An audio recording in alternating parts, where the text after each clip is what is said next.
Hi there, I'm Georgie Ainslie, and every week I talk to someone who is a performance person. They could be an athlete from the world of entertainment, business, or politics. They could even be an astronaut. The key link is, of course, that they all know how to perform at the top level, and they can teach us all a thing or two about how to do that in our own lives, at whatever it is that we do. Performance People is available wherever you get your podcasts, or of course, you can watch us on YouTube, where you can also subscribe. And please do. Alix Popham is a retired international rugby player with 33 caps for Wales. He's played in World Cups in 2003 and 2007 and is a 2008 Grand Slam winner. Alix retired in 2011 and in April 2020 was diagnosed with probable CTE and early onset dementia as a result of a traumatic brain injury suffered in his rugby career. His wife Mel has been with him on every step of his journey to raise awareness of his condition, and together, thanks to a medical facility in Mexico, they now have new hope. I didn't want to speak out. I didn't want Alix to be the face of the story, and he was the first player diagnosed. He was in that first group of 9, and we got asked to do this with the BBC, with Stephen Michael, and I said no. Seeing stars, they are small concussions. And again, the word concussion I don't like using because it softens what's gone on. If we call them what they are, traumatic brain injuries, people will stand up and take them seriously. Al's neurologist had a meeting with us and said, I can't tell you how or if this is going to work, guys, but I don't think it's going to harm Alix in any way. It could end up being a rather expensive, pointless holiday, or it could be a medical breakthrough. Guys, thanks so much for agreeing to chat to me today. I want to start in a place that I wouldn't normally start, which is sort of with the today and the here and now, and then track back, because what you've got to say, and I know what you've got to say, is hugely impactful, really meaningful. And when I ask you, Alix, how are you? It's not a regular how are you, like you'd ask anyone any day of the week. I mean, this has a loaded meaning for you right now, this sort of question. So I'm going to ask you that, and if you just let us know how you're doing and why you're in the place you are today compared to previously. Well, today, I'm feeling pretty good. But if you asked the same question 3 years ago, I wouldn't have been able to answer the same. 3 years ago, we weren't in a great place. I have been away for experimental treatment in March 2021, and it's been a game changer for me personally, us as a family, and the story of how it all came about and the journey that we've been on over the last 3 years has been unbelievable, really. I can't really memories of that time and the diagnosis, and we'll touch on that later, aren't really there. Mel's got a lot more vivid memory of that, but really positive and can't wait to talk about it. So just to be clear, what was the diagnosis 3 years ago for those that don't know? So on April the 16th, 2020, I got diagnosed after 9 months of testing with early onset dementia and probable CTE from my rugby career. Mel, I mean, it's been an extraordinary few years for you. Alix says there are moments in it that he can't recall, he can't remember because of the condition, presumably. So what has this journey been like for the two of you? I mean, we're going to go into some real detail later, but just superficially, how has the last few years been for you? Yeah, it's been a complete roller coaster, because the build up to the diagnosis in 2020, obviously the testing started because there were problems. And really, I started to notice those in 2018 after our daughter was born, and I was at home for 4 months on maternity leave, and started to notice some characteristic differences in Al. Short-term memory, completely forgetting conversations, irrational outbursts, absolutely out of nowhere and really extreme. And that was going on behind closed doors for 18 months without us talking to anyone, telling anyone. And that took a massive toll on, well, our relationship, the family, my health. So the build up to the diagnosis in itself was, life was sort of falling apart, to be honest. And then the diagnosis gave us, I suppose, some answers. Yeah. And, but it wasn't the diagnosis we want to hear, because the words were, there is no treatment and there is no cure. And both of us at 40 years old, with Darcy wasn't even 2 by then, and Holly and Isabel, Al's elder daughters, were 11 and 15. To hear that, and here we had a 5 to 10 year management plan, were the words they used, on Al's life before he'd need to be in a care home. And well, God, the days imprinted on my head. Ran to our downstairs loo to be sick. We had the diagnosis in a phone call because it was a COVID lockdown. It was horrific weekend. And then from that point, what's sort of happened in the last 3.5 years is just surreal, really, at times. And I'm still pinching myself, the journey we've been on, and the conversation we're now having with you today. And we've got hope of our future back. And it's just mind blowing. Yeah. Alex, where's the hope? It's been But exciting. Yeah. very exciting. Well, it's so refreshing to have a positive outcome to something that's been obviously a real roller coaster of many people's worst nightmare, and I'm sure yours as well. So, this positive outcome piece, where did this come from? Where did the hope come from? What's basically inspired it? Well, from diagnosis in April 2020, we had seven months before myself, Steve Thompson, and Michael Lippman went public. When the legal case went live, and we were on all different television stations, radio, newspaper, and he's become a friend now. But Mike Batt, brother, saw the interview of, as Mel calls it, ugly crying on the news with I didn't want to speak out. I didn't want Alex to be the face of the story, and he was the first player diagnosed. He was in that first group of 9, and we got asked to do this with the BBC, with Steve and Michael, and I said no, because it felt really, really exposing. We hadn't told many people about the diagnosis, but I hadn't told anyone at work. I worked in London and ran a company, and I'd kept that was my sanctuary, and this felt like, oh my God, we're going to tell the whole world. So it took you about 3-4 months to convince me to do it. And I look back now, and oh my God, I thank my lucky stars that he persuaded me to, because it was because of that. Alex, what was your reasons for persuading Mel to do it? Why did you feel it was so important? The 7 months leading up until going public, I was speaking to so many ex-players who were having the same symptoms, struggling, and wanted to be tested to find out if there was a problem. They were suffering in silence, and we believe it was only the tip of the iceberg. When we went public, there was 9 players diagnosed. Now there's over 350, and still the tip of the iceberg. So we needed to speak out, because there were people struggling. There's been suicides, and I just didn't want. Alex felt that us speaking out and being honest, and by then I was in touch with some of the other wives and partners, and we were sort of starting this little organic sort of support group, because it's such a really, it's indescribable to somebody who's not going through it, Georgie, that a 40-year-old who looks absolutely, it's invisible situation with brain injuries, looks so well, we've got a young family, he's this rugby hero, and our world was falling apart behind closed doors. And as I said, talking to all these other players, theirs were too.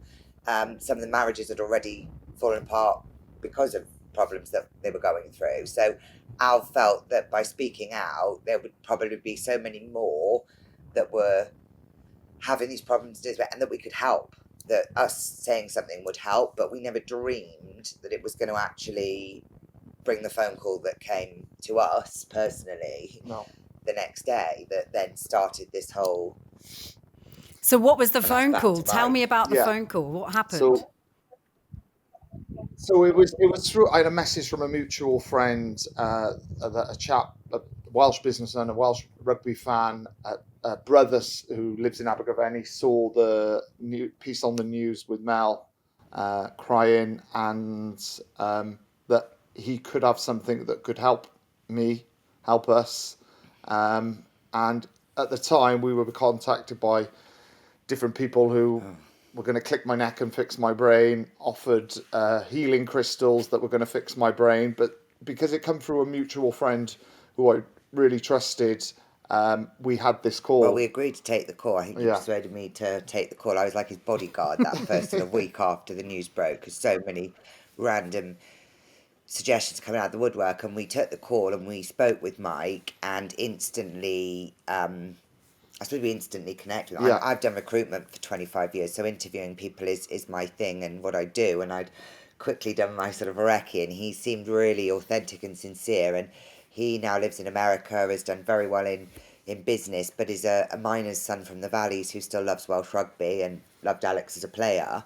And he told us about this confidential biotech company in the US that were in the process of conducting a clinical trial into this technology, an FDA clinical trial, but not for Alex's condition, for children with cerebral palsy. And that was at advanced stages of the clinical trial closing. But they believed that the same technology, Alex was patient zero, if you like, the first one for traumatic brain injury leading to early onset dementia, but the founder, this genius doctor, founder of the business, believed that he could help Al. And he didn't promise anything. He made no promises, but Mike's first call to us to tell us about this was to ask whether we'd meet with the doctor on Zoom, which obviously we agreed to do, and Alex wanted to do immediately. Impatience was one of his pretty obvious symptoms, and what had been, previously you were always a quite impatient person became an totally unreasonable impatience with our symptoms. So we met with him the next day on Zoom. His CV was phenomenal, and again, back to my recruitment head, I thought, well, I'll go and do my due diligence. Does this CV stack up? Harvard educated, John Hopkins professor, previous member of World Health Organization, child protege who'd gone to medical school at 16. I was fascinated on meeting him on Zoom for the first time. But I suppose the biggest thing was not just about him; it's about what he was telling us, and he showed us some case studies of how they'd use this technology. And you wanted to get on the plane the next day. Yeah. Alex wanted to get on the plane the next day, and the clinical treatment center is actually in Mexico, in a place called Monterrey. Dr. Roberto Trio, the founder, is Mexican. And I wasn't prepared for Al to just go and stick his head in a machine that, yes, we've been told by this guy who seems like a phenomenal genius and a gift of God, but I had to go and be logical and check this out and do my proper due diligence. So we got Al's neurologist in the UK involved. He signed an NDA and met with Roberto on Zoom and shared data and information and looked at it all for us. It was COVID and there were travel restrictions, so that was complex. We couldn't travel via the US even in transit. So the journey there and trying to take a 2-year-old in a pushchair and a husband who looked fine but had a lot of problems in any big, busy, noisy situations. With the masks and things, wasn't it? With masks, Al had a real problem understanding people, because one of the areas of damage in his brain was dealing with the audio processing.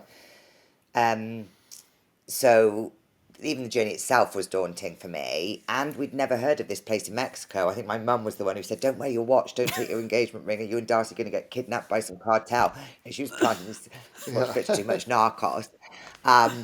So you were on at me every day. We've got to go, we've got to go, we've got to do it, It's my only hope. And like a woodpecker at me, I was still trying to drag my company through COVID. I'm a partner in a firm in London, and be a mum to Darcy and my teenage stepdaughters, and help them deal with what was going on with Dad. So I was on my absolute knees, Georgie. But we made the decision, didn't we? Al's neurologist had a meeting with us and said, "I can't tell you how or if this is going to work, guys, but I don't think it's going to harm Alex in any way. It could end up being a rather expensive, pointless holiday, or it could be a medical breakthrough. And he was sort of just like, you've got nothing to lose right now because there is nothing else for you. So we made the decision to do it, and we phoned Mike, didn't we, and said, that's it, he's over the moon, we're going. And then literally within hours, the flights were booked. We had to go to Paris, to Mexico City, to Monterey. It was 28 hours door to door. I was dreading it and ended up sobbing the whole way there. I'll admit that. Kicked off first in airport security. He kicked off because he couldn't understand this really, well, he was quite rude guy on the security belt with his mask on. And in a panic, and I think I was so emotionally exhausted at the time anyway, I blurted out that he had dementia and brain injuries. And he then turned on me, started shouting at me because he didn't want me to announce that in an airport in front of people. It was just hell. I was embarrassed by that. You were. Let's be honest. And Darcy was a dream. She popped herself on the plane, snuggled in, and slept the whole way. Meanwhile, I sort of sobbed the whole way listening to my Calm app and writing in my journal. Mexico City was hell on earth. Yeah. That was just the biggest, busiest airport I've ever seen in my life. Not a lot of people were speaking English, and the masks added to that. Their COVID protocols were way more intense than ours. People walking around with guns if you didn't disinfect your hands. Walking in troughs To disinfect. And meanwhile, I'm struggling with a pushchair and him. I had to go and do a bit of deep breathing in the lounge at Mexico City and listen to the Calm app again to pull myself together. So yeah, it wasn't a fun experience. And then we got there, and it was really weird. We arrived in Montreal. I remember it vividly. We got through to arrivals, and this big beaming smile from it was their driver. They'd arranged for them to come pick us up, and he was just this smiley face in this sea of like strangers. And we got in the car, and as we were driving into Monterey from the airport, all I could see was it felt like I was in Florida. I've got family in Florida, my dad's family, and it felt like, it's like we're coming out of Tampa Airport. Everything was very American. And we drove into the city, and it was really smart and very nice, and we booked the Westin. Yeah. Expensive 5-star hotel that we really couldn't afford because I just needed to feel like comfortable and like we were safe. I'm thinking Darcy and I would get kidnapped. And it was just, I suddenly started to feel calm. We got to the hotel, and it was just, the staff were amazing. They were so amazing with Darcy and helped us with all my overpacked bags. I'd packed for a year. All weathers. We were going for 6 weeks, but took everything for a 2-year-old. I was determined she wouldn't miss out on nursery, and I was going to teach her to read and write. So we At 2. yeah. But we got there, and we got into bed, and I remember just for the first time in such a long time, I felt calm. And I remember lying in this room thinking, and I wrote in my journal about it, and thinking, right, tomorrow is the chance of a whole new, perspective on everything. Got to fucking believe in it now. Excuse me. Got to believe in it. Got to believe in it. And digging it, like, come on, let's believe in it. And yeah, well, the next day, you can talk about what happened the next day. Yeah, it was, again, memories of actually that journey are not great. But when we were picked up again early doors, the facilities that we went to, the testing that I had, were unbelievable. And just explaining what was going to happen, because we were there for 5 weeks. You got thoroughly tested before having any treatment. The same on day 14 and the same on day 28. So it was 28 days treatment. You were in the machine for an hour a day. What's the machine, Alex? What was the machine like? What did the machine do? It looked very similar to an MRI machine. And a lot more comfortable. Yeah, no noise whatsoever when you're in this tube. Darcy and I would be sat in the room with him as well. It doesn't feel like medical. Well, it's obviously medical that it's say what? Nurses, doctors, etc. But there's no bloods taken. There's no clinical environment in that sense. You sort of come in and have your vitals done every day. Yeah. And then you sit in the room, and Darcy and I are in there. We've got music playing. We've got Al's playlist on. I'm, teaching her to read and write. She's skipping up the steps, holding Daddy's hand while he's in there. If you needed to pause treatment to go for pop to the loo, you can. It's not a So I think immediately when we saw all of that, we were like, wow, this is really, you felt, Comfortable. yeah, Yeah. it's not Because like a scary yeah, treatment to go to. yeah. Because what was, even though my neurologist told me there's no harm in you having this treatment, he didn't think it was still quite scary saying goodbye to Holly and Isabel before and leaving them in the UK. Speaking of Yeah. my mum and dad, you just didn't know because it's so new, this technology. But once I got in there, put my playlist on, and would have a sleep some days. And I guess the thing is that when you've got a diagnosis which feels so out of your control, was it this thing that kind of gave you a little bit of the power back? Because I can imagine that when you're told that there's nothing that can be done, actually, and then there's somebody else over here going, well, try this and see what happens. You just grab it with both hands, right? You just, everything that you've got, you'll give it a go. Hundred percent. Yes, definitely. But it also came with, on my part, a fear of getting hopes up. Because we'd spent that 7, 8 months, having that conversation with my stepdaughters. Darcy wasn't 2, she didn't get it, she didn't understand. Holly and Isabel did, and having to sit with them, God, it makes me feel upset now. That conversation that day when I had to tell them about Dad's diagnosis was horrific, Georgie. Absolutely horrific. Al's 3 girls are his absolute world. He's the most hands-on dad. He adores his 3 girls. And so to them be a year later going and doing this to get their hopes up for me felt like a huge burden of responsibility, because what if it did nothing?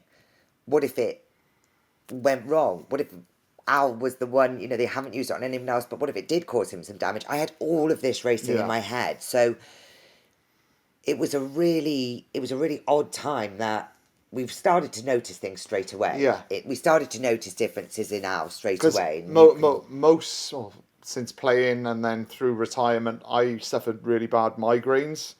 Well, daily headaches. Daily headaches. Most days I would take paracetamol, so I took 150 paracetamol over with me to have usually 4 a day. I would, usually in the afternoons. I took paracetamol on day 1 of the treatment, day 2, and I didn't need to take them on day 3. And I know that might sound like, that's just, okay, fine. That to me was like, you've not got a headache. You've not got a headache. By the time I went to bed at night, he was always complaining of this like pain in his head that couldn't shift. And so I was like, okay, so that was the first noticeable change. Yeah. And then I knew he was getting tested on day 14, but I thought, I'm going to do a few of my own little experiments here, because I noticed he wasn't forgetting conversation so much. He wasn't using the wrong words. He wasn't getting angry irrationally at flying off. And I thought, he seems to be cognitively more capable. So I did like little experiments where I'd say we had a petrol station opposite our hotel, and I sent him off with a list of 5 things to get. He didn't know I was doing this as an experiment at the time. But before we'd gone, to put it into context, he'd gone to our local garage in our village to get milk for Darcy, and he'd gone 3 times, Georgie, and come back empty-handed. And too proud to phone me from there to say he'd forgotten what he'd... And he was just... And that's how life had been, right? It was that bad. So to give him 5 things, I was getting a bit cocky there, but to give him 5 things, I was sat in the hotel room waiting for my phone to go, or waiting for the WhatsApp of going, I remember 1, but what were the other things you wanted? Or him to come back with only 1 or 2. Or often it would be a panic phone call. What was it I was here for? And no phone call. I'm getting my hopes up slightly. And he waltzed back in 10 minutes later.